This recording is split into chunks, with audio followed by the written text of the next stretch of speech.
तो फ्रेंड्स, स्वागत है आप सभी का हमारे इस चैनल में जिसका नाम है लाइफ ऑफ फैक्ट। इस दुनिया में बहुत सारे विचित्र किस्म के साइंटिस्ट होते हैं, लेकिन आज हम जानेंगे अल्बर्ट आइंस्टाइन के बारे में, जिस लड़के को बचपन में मंदबुद्धि माना जाता था। क्या पता था कि वह बड़ा होकर पूरी दुनिया को हिला देगा। आप इस वीडियो में आइंस्टाइन के बारे में 23 ऐसी बातें जानोगे जो वाकई में आपको हैरान कर देगी, इसलिए इस वीडियो को पूरा जरूर देखना। नंबर 23। 4 साल की उम्र तक आइंस्टाइन कुछ बोल भी नहीं पाते थे। एक बार अपने पेरेंट के साथ खाना खाते हुए वे अचानक पहली बार बोले, सूप कितना गर्म है। यह शब्द सुनते ही उनके पेरेंट्स का खुशी का ठिकाना न रहा। नंबर 22। आइंस्टाइन जब 5 साल के थे तब से उनके अंदर साइंस के लिए इंटरेस्ट पैदा हुआ था। जब एक बार वे बीमार थे तब उनके पिताजी ने उनको एक कॉम्पास ला कर दिया था। वे इस बात से हैरान थे कि कौन सी एनर्जी है जो कॉम्पास की सुई को एक दिशा में स्थिर रखती है, और बस यहीं से उनके अंदर साइंस के लिए इंटरेस्ट निर्माण हुआ। नंबर 21। अभी आप जो फोटो देख रहे हो वह उनके 72वें जन्मदिन पर खींचा गया था। मार्च 14, 1951 में आर्थर सासे नाम के फोटोग्राफर ने उनसे कहा था कि वे थोड़ा स्माइल करे क्योंकि वह उनकी फ़ोटो निकालने वाला है। लेकिन उस रात उन्होंने बहुत सारे मुस्कुराते हुए फ़ोटो निकाले थे, इसलिए उन्होंने कुछ अलग सी पोज दी और उन्होंने अपनी जीभ बाहर निकाल दी। इस फोटो के बाद वह फोटोग्राफर बहुत ही मशहूर हुआ। जून 2009 में इस फोटो की नीलामी की गई, जिस पर इस महान साइंटिस्ट का सिग्नेचर भी था। क्या आप अंदाज़ा लगा सकते हो कितने में बिकी होगी यह फोटो? पूरे 50 लाख रुपए में। नंबर 20।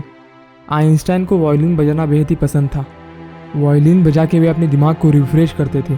जब वे 5 साल के थे तब उनकी माँ उनको वायलिन के लेसन सिखाती थी, लेकिन शुरुआत में उनको वायलिन बजाना ज़रा भी पसंद नहीं था। लेकिन जब वे 13 साल के हुए तब उनको म्यूज़िक में इंटरेस्ट आने लगा और तब से वे अपने दिमाग को रिलैक्स करने के लिए वायलिन बजाते थे। उन्होंने कहा था कि मेरे ज़िंदगी में मुझे बहुत सारा आनंद मुझे वायलिन बजा के मिलता है, और अगर मैं साइंटिस्ट ना होता तो फिर मैं एक म्यूजिशियन तो ज़रूर होता। नंबर 19। आइंस्टाइन ने अपनी अंतिम सांस लेते वक्त कुछ शब्द कहे थे जो कि जर्मन भाषा में थे, लेकिन दुर्भाग्यवश जो नर्स उस समय उनके साथ मौजूद थी वो जर्मन भाषा नहीं जानती थी, और इसी के कारण आइंस्टाइन के अंतिम शब्द किसी को नहीं पता, और उनके यह आखिरी शब्द एक राज बनकर मिस्ट्री बन चुकी है। नंबर 18। आइंस्टाइन ने एटम बम का आविष्कार नहीं किया, लेकिन उसे बनाने में उन्हीं के दिए गए सूत्रों का अहम रोल था। जब जर्मनी ने न्यूक्लियर बम बनाए तब आइंस्टाइन ने यूनाइटेड स्टेट्स के प्रेसिडेंट से कहा कि वे भी एटॉमिक बम बनाने में उनकी मदद करेंगे, और उनका फेमस इक्वेशन E=mc², इसी के कारण एटॉमिक बम यानी परमाणु बम एक्चुअली में पॉसिबल हुआ। बाद में उन्हें इस बात का बहुत दुख हुआ कि उनके दिए गए सूत्र पूरी मानवता को ख़त्म कर सकते हैं। नंबर 17। नवंबर 9, 1952 को इजराइल के पहले प्रेसिडेंट की मौत हुई, और उस वक्त आइंस्टाइन को इजराइल का दूसरा प्रेसिडेंट बनने का ऑफर आया था, लेकिन उन्होंने यह ऑफर बिना कतराते हुए ठुकराया। उन्होंने यह कहा कि मेरी लोगों से अच्छी जमती नहीं है और मैं साइंस के लिए बना हूँ, राजकारण के लिए नहीं। नंबर 16।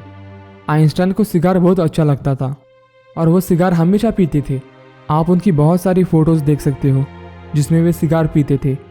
डॉक्टरों ने उनसे कहा था कि वे सिगार छोड़ दे, तो उन्होंने सिगार पीना तो छोड़ दिया था, लेकिन सिगार के बड़े से स्टिक ने उनको नहीं छोड़ा था।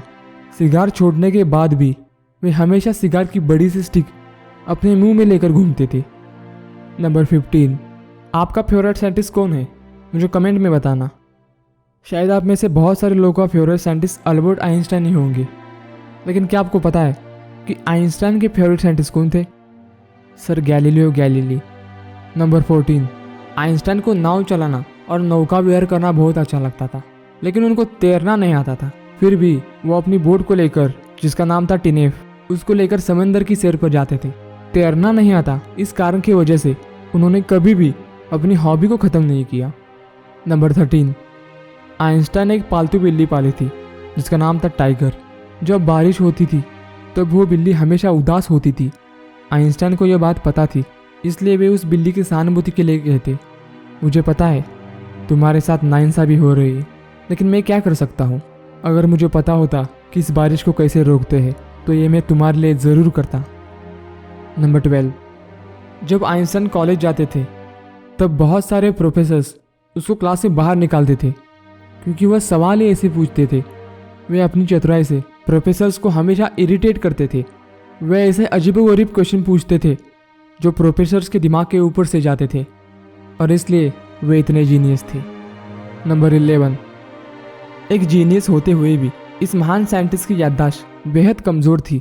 एक बार आइंस्टाइन प्रिंसटन यूनिवर्सिटी से कहीं जाने के लिए ट्रेन से सफ़र कर रहे थे। ट्रेन कंडक्टर सभी पैसेंजर्स के टिकट को पंचिंग करते हुए आइंस्टाइन के पास आया और उनसे टिकट दिखाने को कहा। आइंस्टाइन टिकट अपनी जेब में खोजने लगे और जेब में टिकट ना मिलने पर उन्होंने अपने बैग को चेक किया।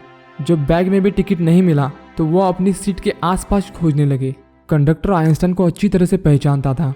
उसने कहा कि यदि आपकी टिकट खो गई है तो कोई बात नहीं, मुझे यकीन है कि आपने टिकट ज़रूर खरीदी होगी। और यह कहकर वह आगे चला गया।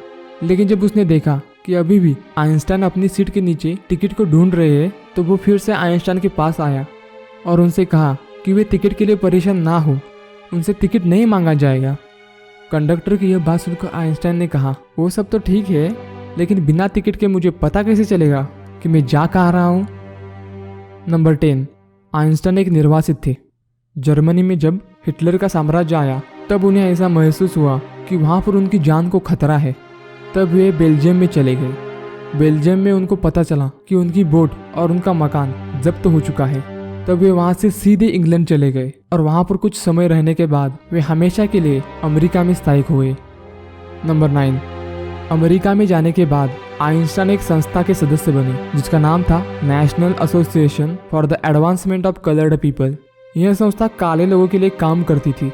उस समय अमेरिका में निग्रो लोगों के साथ अन्याय होता था और यह संस्था उन लोगों को न्याय देती थी। इस बात से यह पता चलता है कि आइंस्टाइन सिर्फ एक साइंटिस्ट नहीं थे बल्कि वे एक सामाजिक कार्यकर्ता भी थे। नंबर 8, आइंस्टाइन को बाल कटवाना जरा भी अच्छा नहीं लगता था। आप उनकी सभी फोटोज देख लो, एक भी फोटो में उनका नीट हेयर स्टाइल आपको नहीं दिखेगा। वे अपने बालों को कभी भी कंघी नहीं कराते थे और उनका यह बिना कंघी किया हुआ hair style genius hair style के रूप से पहचाना जाता है। नंबर 7, इतने बड़े महान साइंटिस्ट होने के बावजूद भी आइंस्टाइन को कार चलाना नहीं आता था। वे साइकिल तो चला पाते थे लेकिन कार चलाना उनको नहीं आता था। नंबर 6, आइंस्टाइन और उनके एक दोस्त लियो शिवलार्ड ने एक मशीन बनाई थी जिसको ना कोई मूविंग पार्ट था और ना ही उसको बिजली की ज़रूरत होती थी और आज हम उसे बोलते हैं रेफ्रिजरेटर। उस वक्त फ्रियान गैस की निर्मित नहीं हुई थी और उसी के कारण उस टाइम पे उस मशीन का कोई खास उपयोग नहीं हो पाया। नंबर 5, आइंस्टाइन की जनरल और स्पेशल थियरी ऑफ रिलेटिविटी पूरी दुनिया को पता है। जब 1921 में आइंस्टाइन को नोबेल प्राइज़ दिया गया तो वह उनके थियरी ऑफ रिलेटिविटी के लिए नहीं बल्कि फोटो इलेक्ट्रिक इफेक्ट के लिए दिया गया था।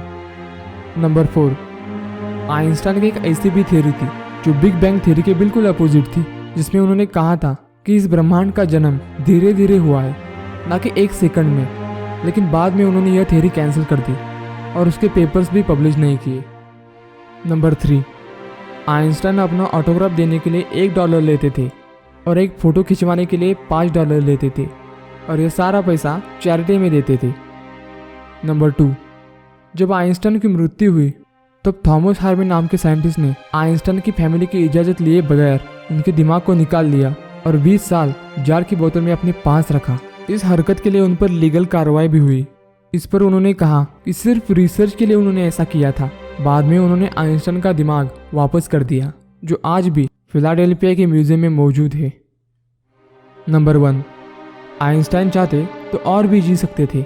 अपने अंतिम समय पर जब वे बीमार पड़े तब डॉक्टर्स ने उनसे कहा कि उनका ऑपरेशन करना पड़ेगा, लेकिन आइंस्टाइन ने ऑपरेशन करने से सख्त इनकार कर दिया। उन्होंने कहा कि मैंने अपनी ज़िंदगी जी ली है, अब मशीनों के सहारे आर्टिफिशियल तरीके से ज़िंदगी जीने में कोई मज़ा नहीं है।